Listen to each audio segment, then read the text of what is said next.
And then China, I cite China, I think 80% with admiration. I admire the Chinese because I've seen in my lifetime, in my rural village on Lake Victoria now, which should be renamed if you ask me, we are eating fish, tilapia from China. Somebody is farming tilapia in China. I do not know what they feed tilapia there. But they then bring them for us to eat, fact. And yet there is a lake there. We are importing chicken from Brazil and eggs from Brazil. Have our chicken forgotten how to lay eggs?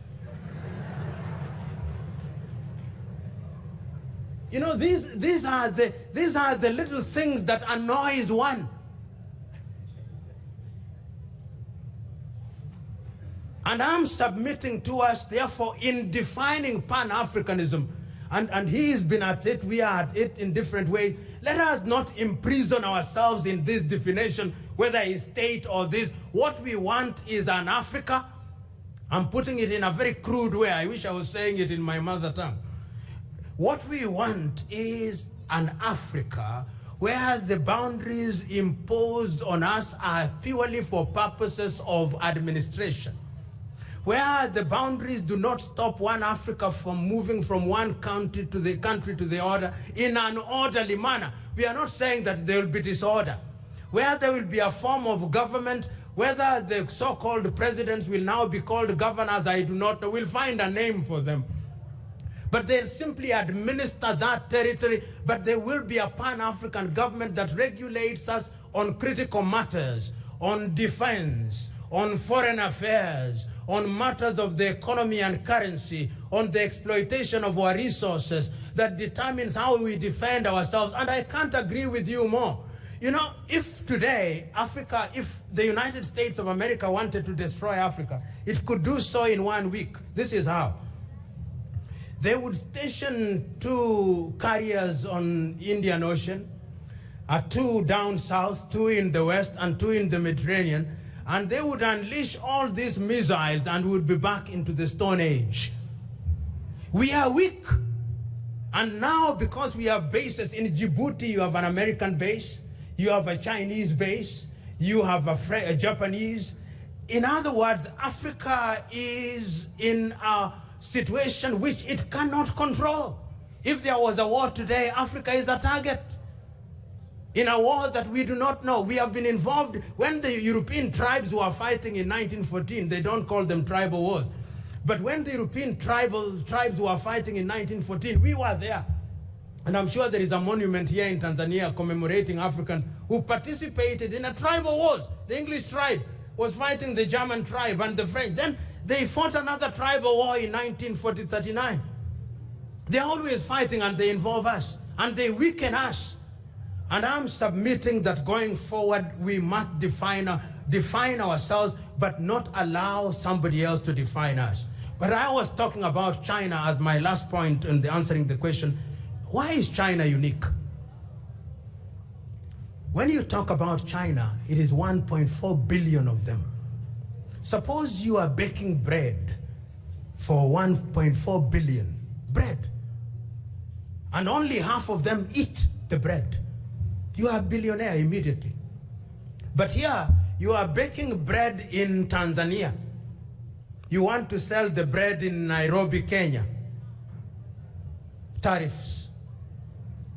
You want to sell bread in Malawi, tariffs. You want to sell bread in Uganda, tariffs. You have maize in Malawi. There is a glut of maize in Malawi and a shortage of maize in Kenya, and we do not know. So where do we go? Brazil.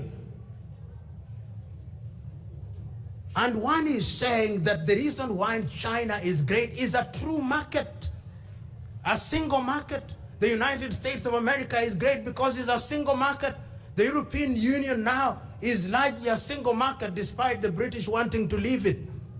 It's a good market, a single market. And we must create a market where we trade. Do you know, if you ask any average student of political science today what is happening in Guinea-Bissau or what is being produced in Guinea-Bissau in terms of agriculture, they don't know. So going forward, we must emulate China because China knows what it wants, and we must copy them. You know, the beauty of being in Africa is that we can now copy other civilizations and avoid some of the mistakes that they made and make it better. And I conclude with one thing. Look at the mobile telephone today. Tell me, each one of us here has a mobile telephone. Each one of us. Those who are doing well have 2. Others have 3. Others even have 4. Tell me, apart from MTN, which is South African, and Econet, which other mobile telephone line is owned by Africans? So when you say, kuna salio, the salio is going to Europe. When there is profit that is being made, it is being made and being declared in London. That is our weakness. You've talked about chairs. If you look at what we have now, this microphone is not made in Tanzania or in any African country. These seats are possibly Chinese. This camera that is being used here is not made in Tanzania. The watch that he is wearing is not made in Tanzania. The shoes is not made in Tanzania. If today we were to say we abandon, we only wear what is African, all of us here would be naked, all.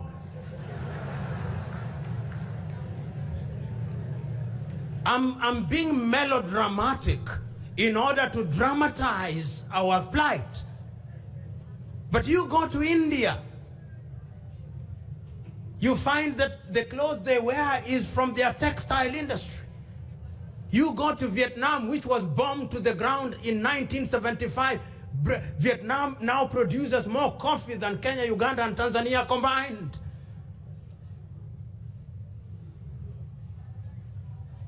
I do not know whether they have not brought McDonald's here, but they have Kentucky Fried Chicken.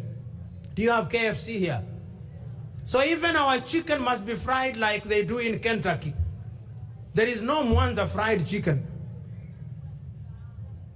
You know, there are little things, but they are the ones that define us.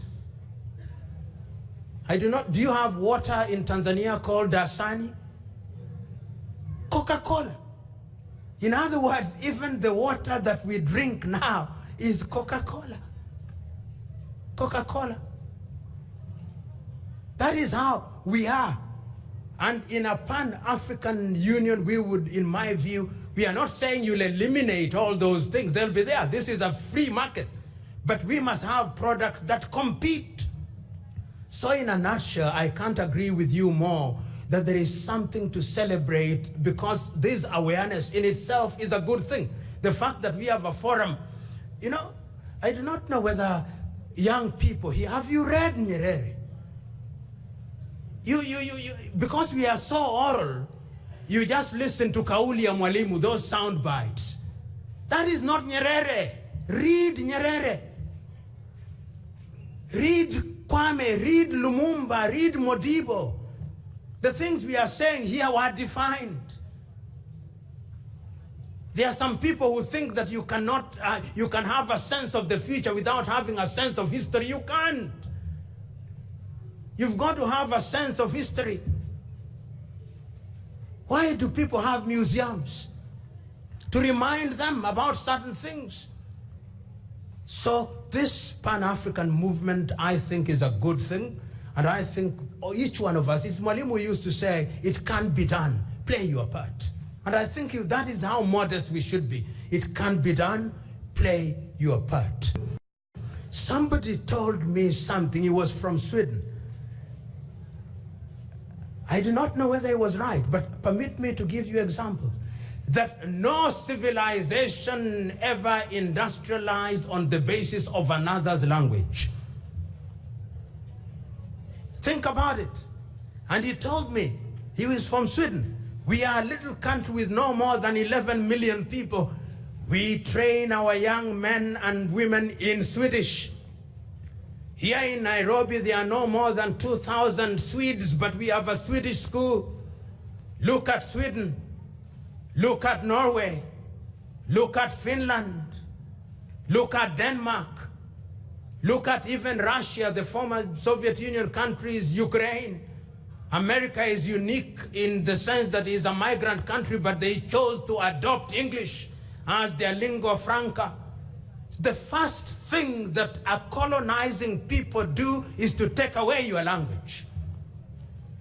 Because once they have taken away your language, Mwalimu Nyerere said something that was very interesting. He said in Kiswahili at one time, I think it was in 1999, that, and he said it in Kiswahili, and I'm going to try and say it in Kiswahili. He said, nakumbuka mwaka wa 60 nikiwa rais, na George Kahama, those of you who can't understand Kiswahili, somebody will translate. George Kahama alikuwa waziri wangu. Sasa nimemtuma George Kahama Tabora. Wanasafiri kwa ndege ndogo tu. Sasa kukawa na msukosuko kidogo. George Kahama akaniambia, tukasema my God. My God. Kukawa na msukosuko. Akasema mama we. Ikatingisha akasema mama yo. And what Mwalimu was trying to say, that there are certain things that you can only express in a language that is natural to you. And I think that Kiswahili, being given its neutrality, can play that role. There's people who are saying that Kiswahili does not have the ability, is not a technical language, but one of the poorest languages on earth is English. Poor. Very poor vocabulary. But yet it is the most dominant language on earth because it adopts. It's like the ocean, it receives words. Lingua franca is now an English word. Safari is now an English word. Even Kiswahili will welcome words in order to enrich herself. So I think that that is a good thing. Decolonizing the mind is education. I think that education is at the heart of it. Many of the academics who are here, and I'm repeating this point, the academics here, how do we teach law? For example, how do we teach medicine? We must ask ourselves, how is it, for example, in African countries, we have professors of medicine, professors of engineering, professors of law. Here we have Muhimbili, we have Mulago, we have Mama Yemo in Kinshasa, we have Kenyatta. And yet, pole, when a senior government, until of course when President Magufuli came, is a little different now. But your typical African leader, when they are sick, they have no faith in the professor. They go to India. Does it not call into question our confidence in ourselves? Why do we go to India? And we are living professors, yeah. Professor of medicine, a physician, a surgeon, but we are going to India to a doctor whom we do not know completely. We don't know who he is, and we are confident that they are treating us. And you recommend, we who have gone to school, the people who have not gone to school are fine. They go to the traditional doctor and the things are concocted, and by faith they get healed. You remember Loliondo at one time here in Tanzania. People are going to Loliondo and drinking cups and cups, and they were getting healed. So these are the questions, in my view, that we must ask ourselves. What are we teaching? But we are not confident enough. We are too comfortable in our sites, we who are in academic institutions. Nowadays, when I'm a practicing lawyer, when I look at, for example, the tribunal when there was the conflict in Rwanda. We had the tribunal for Rwanda here in Arusha. How many people did they try? Perhaps not, very few. And how many billions did they consume? Billions. When the Rwandese government went to their own traditional systems called gacaca, they tried millions, and the society is healing. Which university, which academic has written a PhD thesis on gacaca as a method of dispute resolution? Instead, we are teaching in many African countries. We have people coming from the United States, from the United Kingdom, teaching us mediation and conciliation and giving us certificates. How did we resolve our dispute? Through mediation and conciliation. And you'll find a university in Africa say, we are hosting a conference of mediation and conciliation, and there'll be a professor from Harvard University to teach us how to mediate on marriage conflicts in Tanzania. Marriage. And we give certificates and we are happy about it. I'm saying we must do something about it. And it's this institution that must begin to do something about it. The other question that I was asked is about my definition of Pan-Africanism. Once again, it is the problem that we have. Because we think in English, because we are handicapped, even our thoughts in English cannot be articulated well enough. We are handicapped in our analysis because the language is not ours. So we are apt to say, for example, you'll hear many who talk against Pan-African say, there is classical Pan-African. You ask them, what is classical? They have no idea what classical is. You ask them what democracy is. They tell you, democracy was defined by Abraham Lincoln. Lincoln is a government of the people, by the people, for the people. Why must Abraham Lincoln be the one to define democracy for us? Can't we define democracy? Don't we know what good governance is? Can't we define it without reference to them? This is in other words, as I said at a different forum, we have been confined to think inside some books. Nowadays, they tell us to think slightly outside of the books. But I'm telling us, let us think without the box. We just eliminate the box and we begin thinking. Then we will begin to think about new things. That there's going to be the silencing of the guns in the year 2020, and there is no peace in Sudan. We should stop lamenting about it because we don't want to lament. If we talk about silencing the guns in the year 2020 and there is unrest in the Libya or in Sudan or in Mali or in Mauritania or in Burkina Faso, we've got to mention these things. It is by mentioning them that we recognize the enormity of the task. And uniting Africa is not for the faint-hearted.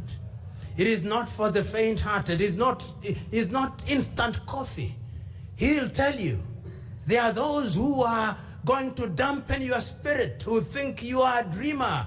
You are engaged in dreams and romanticism, which will never realize anything. There is no shortage of naysayers. There is no shortage. But those of us who are older, like my Lord Judge here, will tell you during the East African community, there were things, it was a joy to have a common currency. It was a joy to move across Africa with a common currency during the East African Community one. That is why we came back again and said we need another East African community with a common currency. It was a joy for a Kenyan student to study in Dar es Salaam, to study in Makerere, and a Tanzanian student to study in Nairobi and in Uganda. It was a joy. We had one common education system. Now Kenya has our own education system, Tanzania our own, Uganda our own, Burundi our own. There is a sense in which we must harmonize all these things. Why should we pay $350? When I was at the airport at Julius Kambarage Nyerere, they have a list of countries which need no visa when you come into Africa. I look forward to the day when we will travel on one passport. And anybody who is an African doesn't need a visa. If you want some fee, there are ways of correcting revenue, but not through visas through fellow Africans. So I hold the view that there are things that can't be done. Then there is the question of somebody talk about civic movements. You know, part of our problem, and I don't have an answer for this, I think the way we were trained, and the colonialists was ahead of time. Let's give the colonialists credit. The colonialists knew that if we are trained in a certain way, we will think in a certain way. That is our default mode. And those of us who have gone to school, if you are colonized by the British, there is a way in which you think. Even when you are, if you are judged, my Lord will tell you, you think that when you cite a leading English authority, Lord Danning having said something, you think you are now most learned. Lord Danning said it. If you have cited John Stuart Mill in some economic, or you've cited some economic book written by an American or an Australia, you are great. You don't cite Zambia's Dambisa Moyo, no. That is the training, because we are trained to believe that we are inferior. And that is the ghost of inferiority is what we must exercise. Once we exercise the ghost of inferiority, then we are going to go somewhere. You know, somebody told me somewhere when my good friend talked about Kiswahili, and I'm happy that South Africa is adopting Kiswahili. A number of countries, we are beginning to hear voices about Kiswahili becoming the lingua franca of Africa. It is a